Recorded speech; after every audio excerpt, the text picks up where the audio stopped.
Ari, what's going on? I guess first we'll do like a high level overview of how a parliamentary system works, and then Yeah. we'll try to understand the state of the current system, like where we're at right now. Yeah, that's a really good idea because parliamentary systems, multi-party parliamentary systems, are really confusing to people who aren't used to them.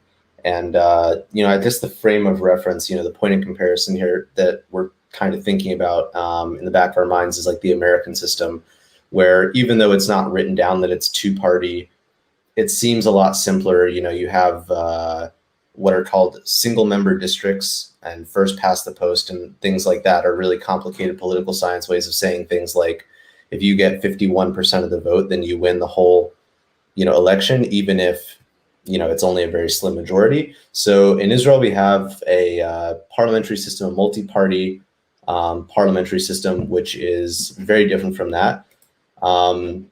One of the arguable advantages to the system that we have is that it's considered more representative. What does that mean? It means that because there's multiple parties, it's not just a two-party system. You obviously have a much wider range of different demographic groups and different political interests that are represented. So that's one aspect of it, but also that the representation is proportional to the vote. So unlike in the States, let's say, in my county, a Democratic candidate gets 51% of the vote and the Republican candidate gets 49% of the vote, then 49% of the votes that were cast get thrown in the trash, essentially, right? That's 49% of the votes that people have cast are essentially ignored and don't actually factor in to who is going to be representing them in the national government. It would be like it's a winner take all model in the United States. Exactly. You call it first past the post, winner take all. It all means, both of those things mean the same thing, which is that, if you get a majority of the vote, then that's enough. And it's not just necessarily an issue of like having more votes. So like, for example, in states like Georgia, we saw a runoff election. And what that means is that neither candidate got more than 50% of the vote. So it automatically had to go to a new election until one of them got over 50% of the vote.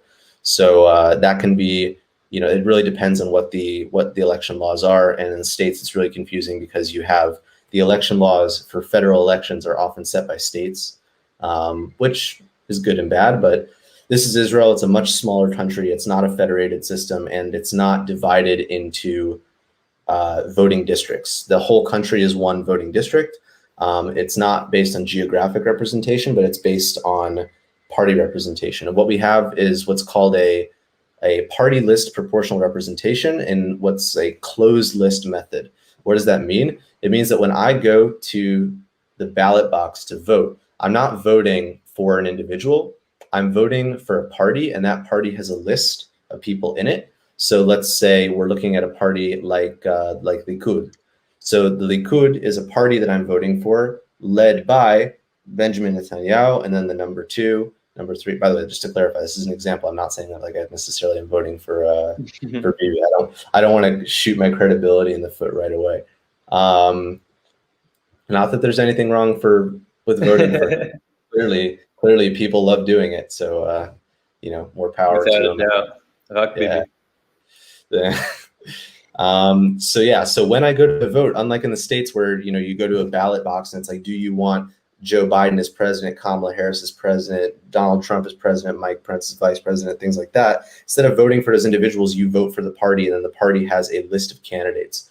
So what happens is that you vote for that party, and then those votes are tallied, and you have 120 seats in the parliament. That harkens back to there's like some very ancient Jewish traditional symbolism about that from back in the days of the Kingdom of Israel, the sort of great assembly of 120, and that's why it's that number. But what does that mean? It means that if a party gets 10% of the votes, then they'll get 12 seats in the Knesset, right? It makes sense. It's proportional. And like I said, what's sort of nice about this, in the sense that it's very representative, is that in Israel, the political left and right axis is not exactly the same as, I wouldn't say not exact, I would say it's entirely different than everywhere else in the world. Generally speaking, when you think of the political left and right, it's along economic lines, right? It's about sort of, like government intervention in the economy, big government, small government, sort of liberal libertarian social policy versus very conservative social policy. That's like generally the divide. In Israel, we decided to take that kind of an axis, and then we decided to overlay like 3 other axes diagonally over it. So for example, you have the divide between secular and religious, and that's just like within the Jewish community, right? And then add into that also within the Arab community, within the Muslim community specifically, you have like the more secular politically oriented and the more religious politically oriented. So that's already, another 2 axes. Obviously, urban versus rural politics is a thing everywhere. In Israel, we call it center versus periphery, because the center is like sort of the coastal plain of Israel, where you have Tel Aviv and a lot of these major cities, and then the periphery is basically everything else. It's all these smaller towns that sometimes they feel like they're neglected, or they have different development needs.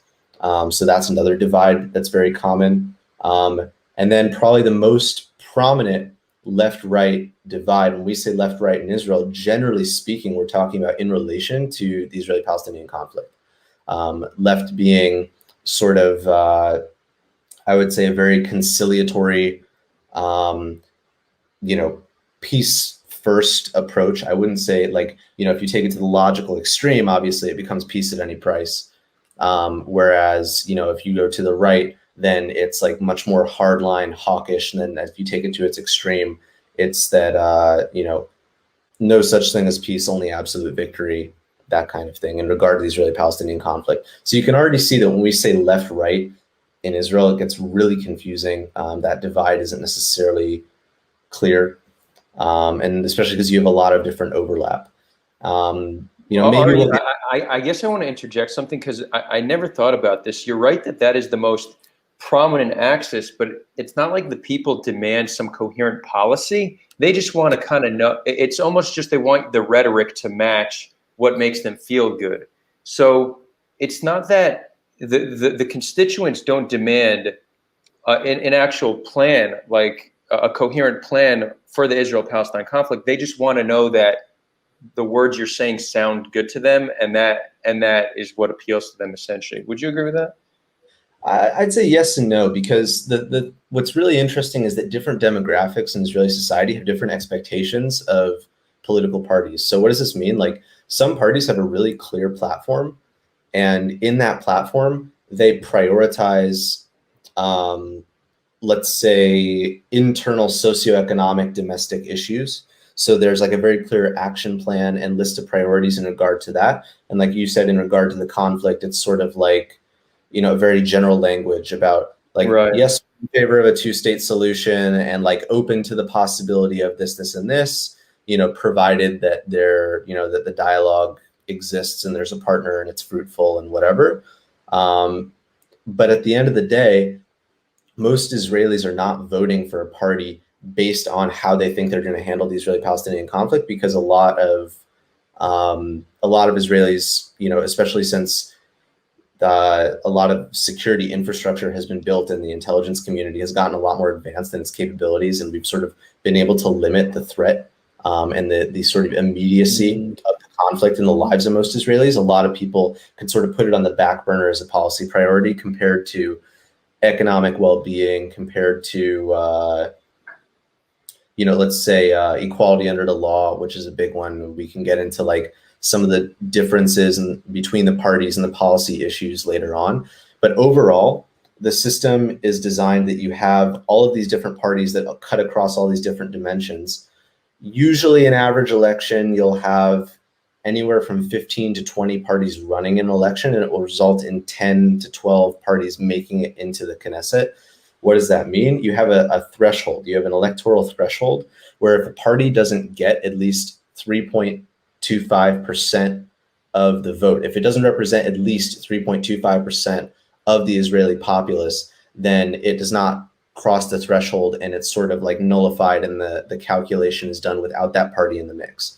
So, if a party really appealed, like a great example of this, I think in one of the several elections we had in the last couple of years, was there was a party that really prioritized the legalization of cannabis, right? And ultimately, there's a lot of hype around it. A lot of people said they were going to vote for that party based on that. And it turned out to be the Greenleaf Party. No, not even Greenleaf. Oh, not them. Greenleaf has historically done that, but this time it was, it was a bit of a nutty party altogether, but Zeut with Moshe Flaten. It was a very weird party, but one of their main issues was like, we're going to legalize cannabis. That's going to be our flagship issue. And it was going to galvanize a lot of people to vote for what was otherwise pretty fringe individuals. And eventually they didn't cross the electoral threshold. So all those votes that they did get went to the bin and the calculation was sort of done over, right? So actually speaking, you have about 12 or so parties that make it into the parliament. Now, once you make it into the parliament, let's say I have a party and I have 30 people on my list, but only 12 of them make it into the parliament. That part of the list that's in the parliament is now known as a faction, right? So that's the faction of my party that is sitting. Wait, Ari, I just want to back up. So if you have 30 people in your party, 12 make it in because you only get 12 seats, for example, right? Exactly. Exactly. I get a percent of the vote that translates into 12 seats in the Knesset. So even though I prepared for the contingency, I have a party list that's 30 long, that I would bring in, a much higher percentage of the vote. If in reality, actually 12 is perfect because that's 10% of the vote. If I only get, if I was planning on getting 20% of the vote, but I only got 10% of the vote, then, only those 12 members make it into the Knesset itself, make it into the parliament. That becomes known as a faction. Now, electing, when you pick these parties and when we find out how many seats each party get, that's only half the equation, right? Because that's how you choose the parliament. That's the legislature, right? Government, especially democratic governments, have usually three separate branches: the judicial, the legislature, and the executive. And by the way, I'm just going to nip this in the bud. There is no universal definition of what a democracy is in political science, in common parlance, and anything. We have a lot of characteristics that we know sort of describe democracies, and we have like a checklist of things that you must have to be a democracy, like free and fair elections, like consolidated institutions, rule of law, things like that. But there's no like universal definition, so we can just sort of not worry about that too much. So yeah, you get the parliament selected, and then you have a legislature, right? You have the people who are there to make your laws, but then you need an executive branch. And here is where things get interesting. And this is how Israel found itself in the total mess that it's been in recently. So what happens typically is that the largest party in the Knesset, it starts usually with the largest party, gets from the president.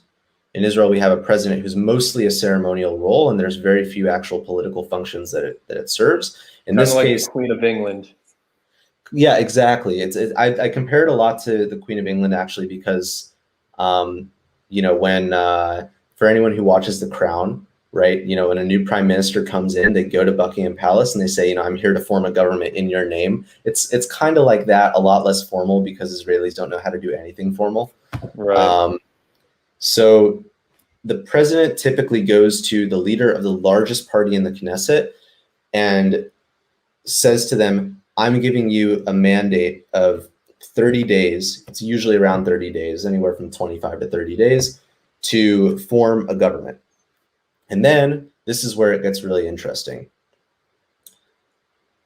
You need to build a coalition that will reach a majority of seats in the Knesset. So that's 61 seats. No one party ever gets 61 seats in today's landscape, right? The biggest parties get like 30 something, which means that you need to get other parties to want to support you being in the government. And the only way that you do that is by including them in the government.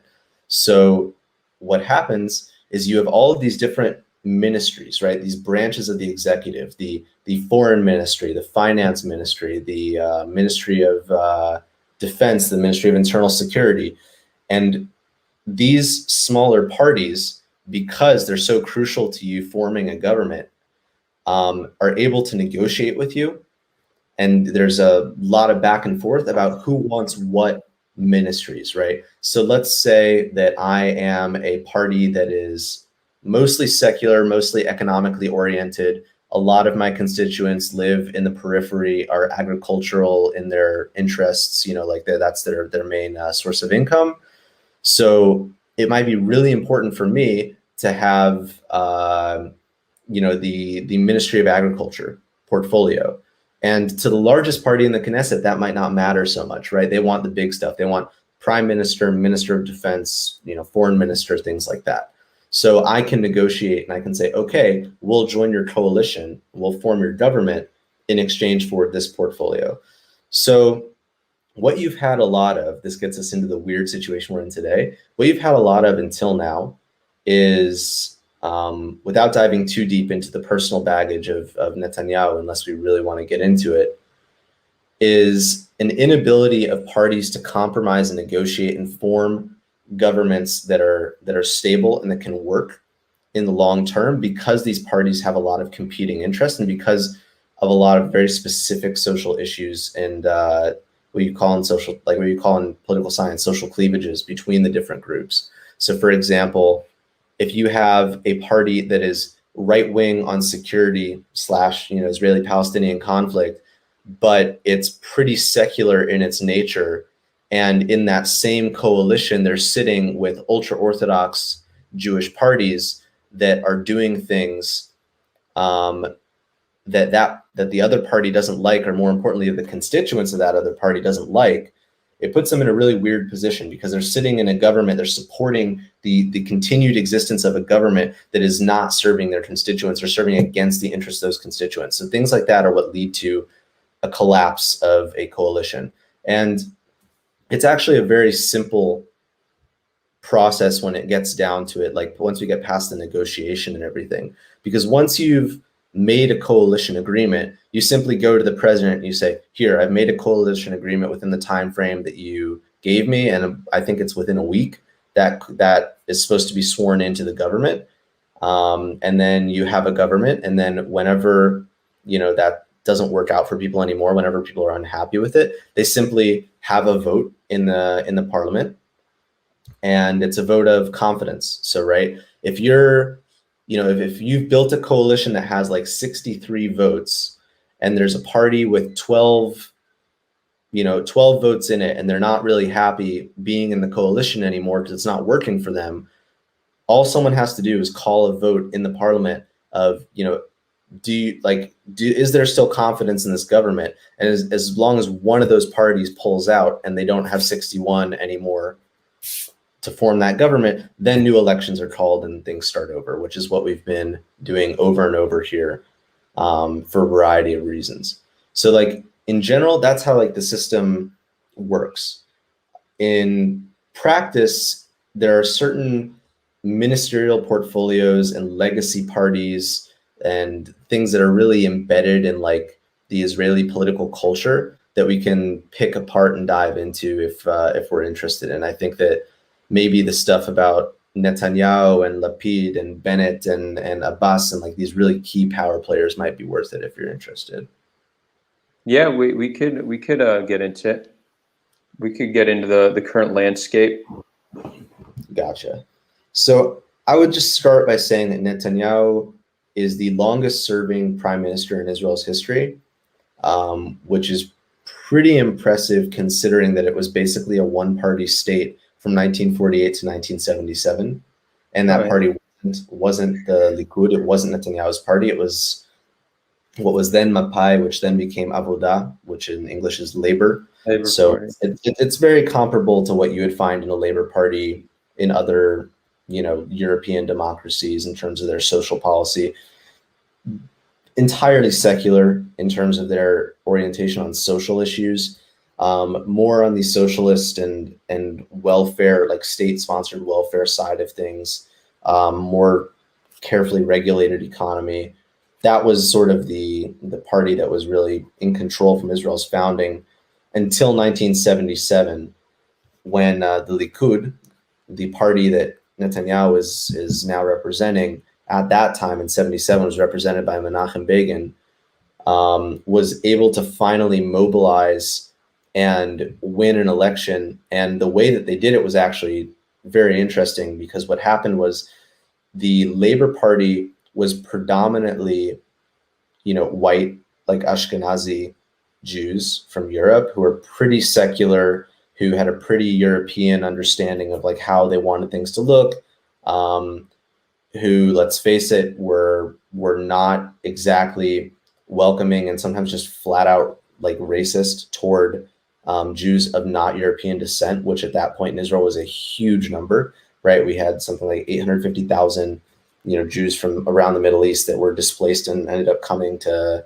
Israel all at once after 48. And so you had a giant population of people who really were not represented for a long time. And the Likud was able to sort of take that group of people and give them a political voice they didn't have before. And that was finally how they sort of broke the one party monopoly on it. So Likud and Labor are the two big, legacy parties in Israeli history. Those are like the kind of the main poles. And everything that's developed in Israeli politics over the years has sort of more or less centered around like those parties. So when you see people building coalitions and you see prime ministers, generally they come from those big legacy parties historically. And just real quick, I did a calculation, and Bibi has been in power for 20% of Israel's existence. Around. That's pretty wild. Right? Yeah. And this is something we can talk about like a little bit more in terms of term limits and stuff, just like the virtue of term limits, whether or not it's a good idea. Different kinds of systems have them for different, like the president in the United States has term limits, which for a long time was traditional. It wasn't actually mandated by law. And like there's some virtue to that, but like a senator doesn't necessarily have term limits, right? Some people really don't like that, and some people do. Like there's a lot of debate about that. But yeah, Netanyahu has been one of the longest serving prime ministers in Israel's history. The past, I want to say 11 or so years, more than 10 years, he's been running. It's been 12 this time around, 12 straight this time around, and then 3 years in the late 90s. So 15 total. Yeah. Yeah. So yeah, that sounds right. And so Netanyahu has been around for a long time. I would argue that up until recently, until a lot of these scandals really started to fall on his head, he was probably going to go down as one of Israel's most influential prime ministers for sure. And I think he still is a very, very influential prime minister, just as you pointed out, by virtue of the fact he's been in charge 20% of the time. Right. But what happened over time was a lot of things came to light about, character flaws with him, with members of his family, things that sort of alienated him from the Israeli public. There's been a lot of legal allegations and now cases that are pending against him for things like corruption, for abuse of power and improper dealings. So to give a quick example of that and like sort of, without prejudging, letting the courts and the legal system do their thing here, but just like maybe dive into like one of these cases. So there's what's called the submarine file. So Israel purchased submarines from Germany, and the company which won the contract for the steel for those submarines had like the company that won out that contract is a company that Netanyahu has stake in. So Netanyahu personally benefited from that deal. The legal question that needs to be investigated and asked and is going to be litigated in court is whether or not Netanyahu was part of that decision-making process that picked that contractor. Like if he exerted any influence over the state's purchasing power in a way that would personally benefit him, and that would be obviously very corrupt, right? So that's one of, I think, 4 pending legal battles that he's embroiled in. So, and obviously people have grown a little tired of him the longer he stays.